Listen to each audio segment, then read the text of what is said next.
מזמינה עתה אל הבמה אדם שהמאמץ לפתור את הסכסוך שלנו הפך לחלק מרכזי בחייו שלו.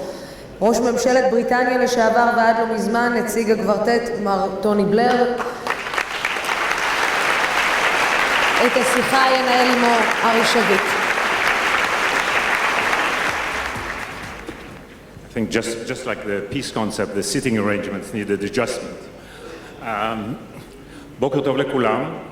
אני מצטרף לאיחולים שתהיה לנו ועידה מוצלחת, פורה ומעניינת. את השיחה עם טוני בלייר כמובן ננהל באנגלית. Welcome, Tony Blair. I'm so delighted that you are with us. I understand that it's your 147th visit. Perhaps you should consider making Aliyah. You know, it's a warm, friendly country, as you know. I'd love to have you. But before we begin, if I may, I want to say a few words. Tony Blair is really one of the few individuals that need no introduction.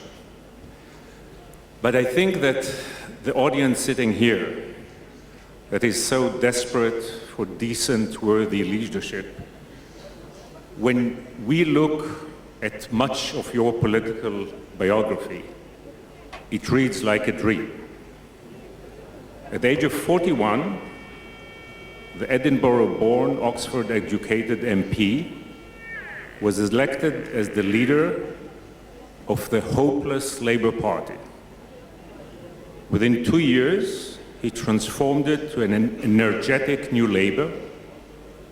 At the age of 44, he did the impossible, ended 18 years of rule of the Conservative Party, and became the youngest Prime Minister Britain had in 108 years. Then, within a year, he ended the conflict in Ireland. In the last 2 decades, Tony Blair had 2 positions. The easy one was to run for 10 years Britain from Downing 10. The more difficult one was to be the envoy of the international community to the Israeli-Palestinian conflict.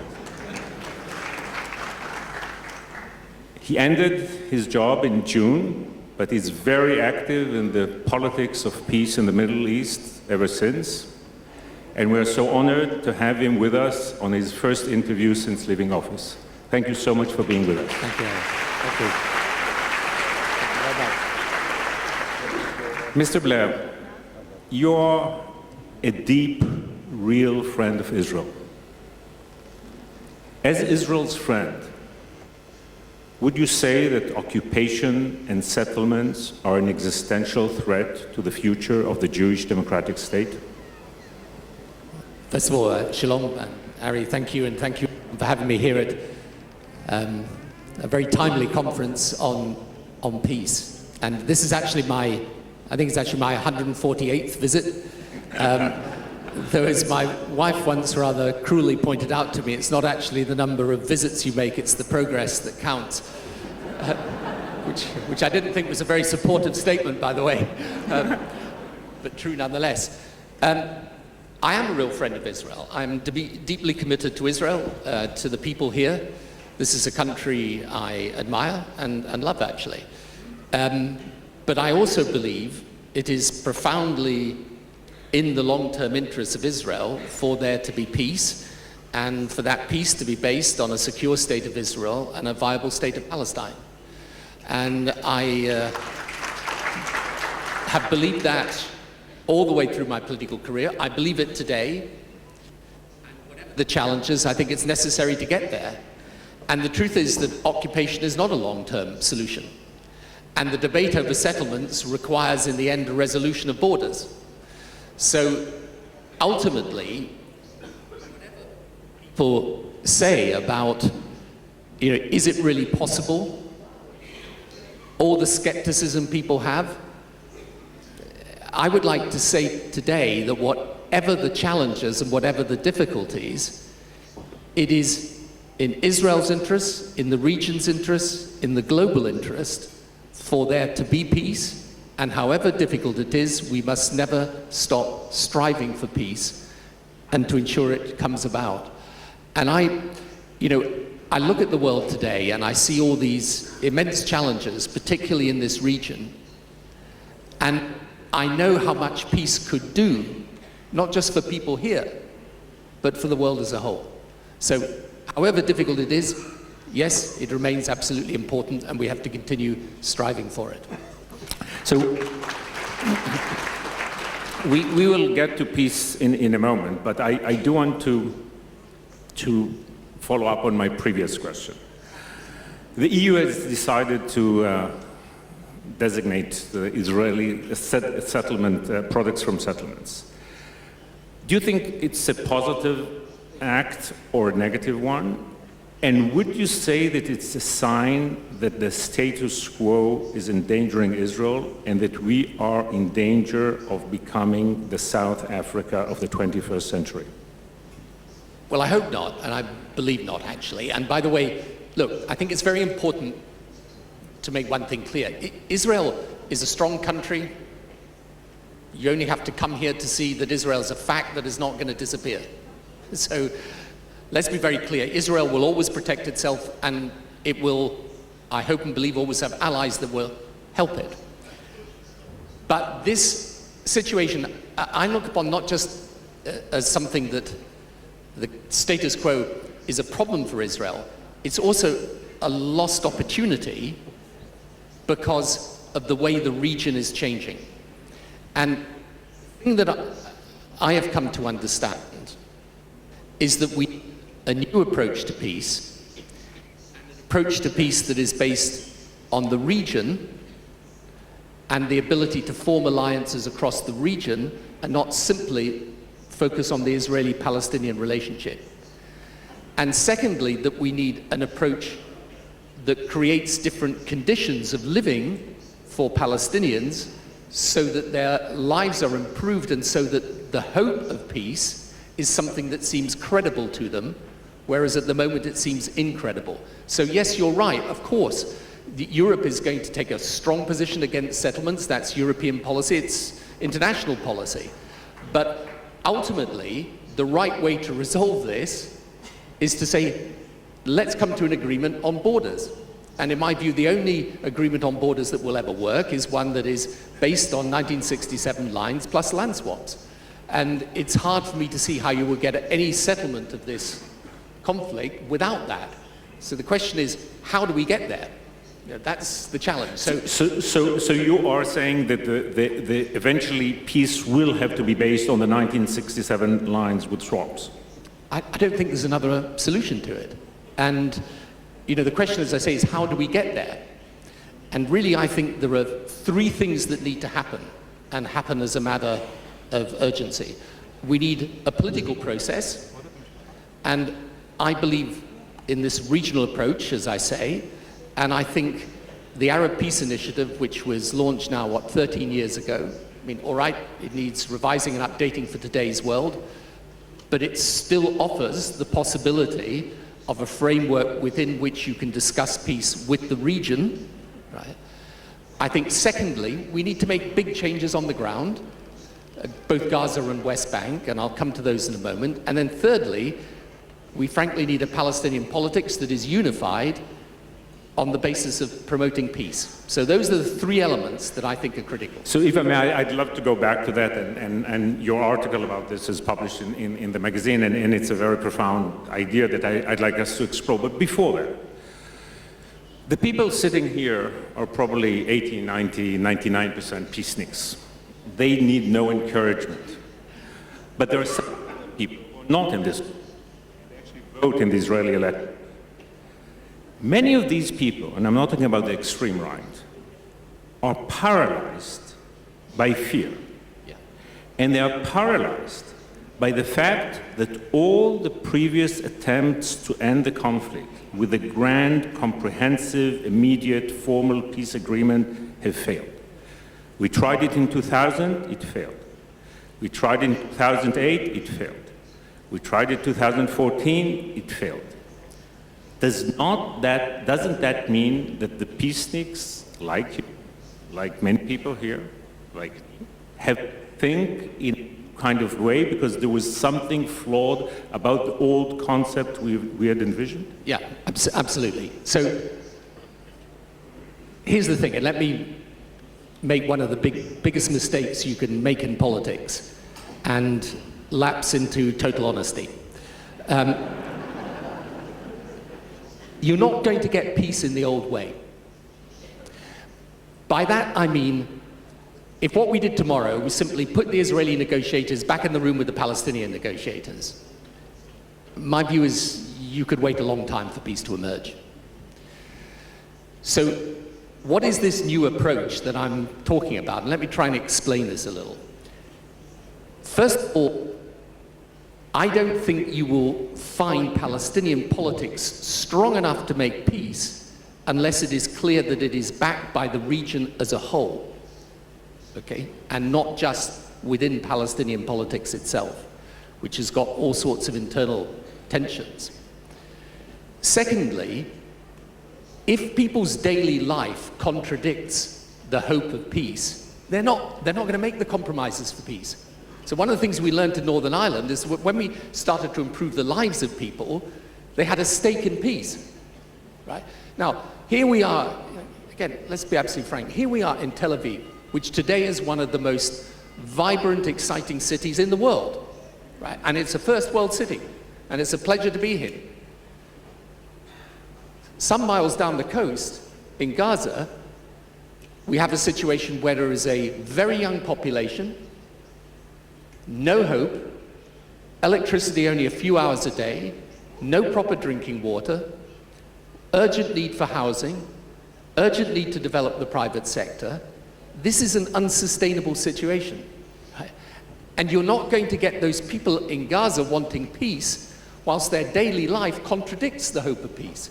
So the second thing we have to do, this is what I talk about building peace from the bottom up, is there are things, and the President was just referring to this now, there are things that Israel could do, Gaza and West Bank, that do not in any way impair security, but promote improvements in the daily life of Palestinians.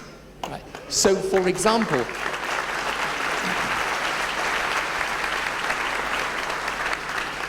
electricity, right? Both revitalizing the power station, bringing gas into Gaza, we could do it. Clean drinking water, desalinization plants, we could do it. Permissions for the private sector to develop again, we could do it. Now, we need that political horizon, but the living standards and the living conditions of people have got to be positive for the right sense of peace to come about. And then finally, which is a whole other topic, is this issue to do with internal Palestinian politics. But that new approach works, because here's the problem, as I see it, and I'm a sort of practical politician, and I used to, I was leading the Labour Party in the days when we used to prefer to win elections. So we were, sorry, I won't go there actually, that's not a good place for me to be, but I did it by trying to find practical solutions. And here's the problem the peace movement has, in my view, in Israel. It's that people will say, you're unrealistic, right? They'll say, you may want peace, but actually you don't really have a proper partner. And what I'm saying is the way around that is to look at this on a regional basis, and then secondly, to do the things that you can do irrespective of whether you're from the left or the right, that improve the daily lives of people, and then you've got a chance of creating the conditions in which people want peace. So if I may, you are the champion of the third way on social economic matters when you were Prime Minister. In a sense, you're offering a kind of third way approach to dealing, which has three layers. We like it in Israel. We like to divide things in three layers. And so let's think one by one. The regional approach. I'll give you my understanding and tell me if you see a problem and what are the chances, what are the problems. As a result of the Arab turmoil, we do see that so many moderate Arabs are closer to Israel than they ever were. And you know them, you meet them, and I'd love to hear about that, but that's the good news. But isn't the bad news that most of these moderate Arabs have less legitimacy than they needed to make a formal peace agreement? The successful peace agreements we had with Anwar Sadat of Egypt and King Hussein with Jordan were agreements with benevolent tyrants. Today, most of these moderate Arabs who are friendlier to Israel, but they are weaker politically, would they really have the ability to go ahead and actually sign a new peace agreement with Israel on a regional basis? I think the answer to that is yes, and I'm not sure, Ari, that they are weaker politically, certainly vis Israel. You see, here's again the blunt reality. I have very similar conversations in Israel to those that I have elsewhere in the region. And you know, one of the things I always try to do in politics is try and step back and look at what I call the big picture. Because otherwise you get lost in the day-to-day and the problems and the challenges. But look at the big picture in this region. I see this region as undergoing a profound transition. And there is one essential struggle going on, which is, can this region, with its young population, often deprived of political rights, can it reach a situation where it has rule-based economies and religiously tolerant societies? Since, let's be clear, the only way globalization works today is if people respect and tolerate each other across the boundaries of faith and culture.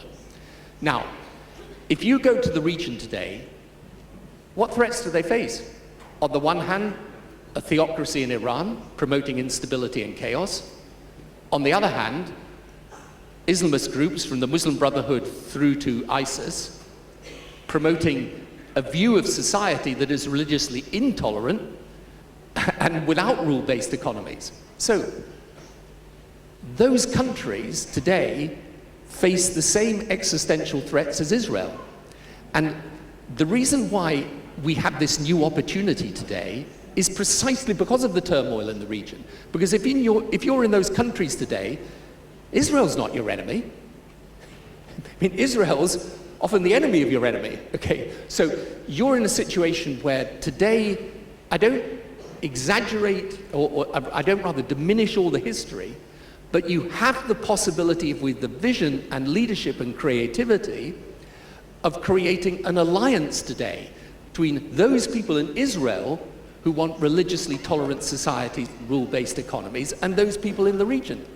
And it's our challenge to get there. So you are saying that if there would be an Israeli leadership that will really be courageous, we do have regional partners in Saudi Arabia and the Gulf who would actually really go to a real process and eventually sign a real new peace agreement? I believe that that is possible, yes. And I'm not saying it will happen, but I'm saying it is the opportunity that presents itself. But this door at the moment is shut, and the key that unlocks it is the Palestinian issue. And that's why, you know, why one of the arguments I often have with people in the region, because let's be clear, sometimes people say to you in the region, they say, look, we got Syria, we got Iraq, we got Yemen, we got Libya, the Palestinian issue. And I say, no, the Palestinian issue remains of fundamental importance, because if in the end the real battle in the region is against extremism and intolerance of all its different types, then resolving this issue is the biggest, most powerful demonstration of peaceful coexistence and tolerance that you could have. That's why it's important. So the moderate Arabs will not come without a real solution to the Palestinian issue. And every Israeli leader who talks about the regional process has to understand that he has to end or try to end the Palestinian conflict within that context. Right, but I put this qualification. It's not just the duty of Israel to do this. Okay? This is not just a problem for Israel. So yes, Israel needs the leadership, but the region's leadership has also got to be able to step up and play its part. And look, if you take, for example, just the economic benefits that could come from regional cooperation. I mean, you've got big gas finds off the coast of Israel. You've got an enormous and urgent need to develop that so that the region, not just Israel, can benefit. Think of the things that Israeli technology could do to help the countries of the region. Think of what markets those countries would be for Israeli goods and services. So, you know, I mean, this may sound an impossibly optimistic thing to say, but in the end, I do believe that reason triumphs in politics. So you know, we don't have much time, but we address actually two layers of your plan, the regional and the development on the ground. But the third element is very interesting, and I want to elaborate a bit. You actually say that what we need is Palestinian unity. That actually means talking to Hamas and bringing Hamas into the process. Can it be done, and how should it be done? I think we have to try to see if it's possible to unify Palestinian politics on the basis of peace. I mean, there's no unity that is going to offer us peace unless that unity is around an agreement for two states, for two peoples. Right? Do I think it possible? I think it is worth trying, because I find it difficult to see how you are ever going to have a credible plan for a Palestinian state that doesn't involve a unified Palestinian politics and Gaza and the West Bank unified together. If you continue with the situation in which you have one government in Ramallah and another in Gaza, I find it hard to see in those circumstances how you will deliver peace. So Hamas is actually the elephant in the room. If we want to move forward, we have to understand Hamas is there, and you believe Hamas can reach out for peace as well if we treat it in the right kind of way. Well, by the way, there are many elephants in this room, but I mean, but I think one of them is Palestinian unity. And this again is where the region is important. Now, let me make one thing absolutely clear. You know, I am a total opponent of terrorism, of extremism of all sorts. As I say, I think that's the biggest threat we face in the world today. But I also know, and I learned this in part through the Northern Ireland peace process, it is possible, not certain, but it's possible to bring people into a different position. So you are saying that what happened with the IRA can happen with Hamas? Well, I know the two situations are very different, but all I'm saying is, you know, there was a time, probably in the 1990s, when if you'd had a Northern Ireland conference on peace, people would have been as skeptical as they are about peace in Israel today. So look, one of the things I always say to people is, one of the things you learn in politics is if you're passionate about something and care about it, never give up on it. And, you know, we shouldn't give up now. And, you know, rumor has it that you met the Hamas leaders. Your meetings and the possible involvement of the Saudis in this gives you the feeling that there is a real potential for transformation there that will bring us to a new kind of process? Well, my purpose is primarily to really try to improve the lives of people in Gaza, and I think it's very difficult to do that unless you have some sort of engagement with the de facto government there. But let me return to the central point.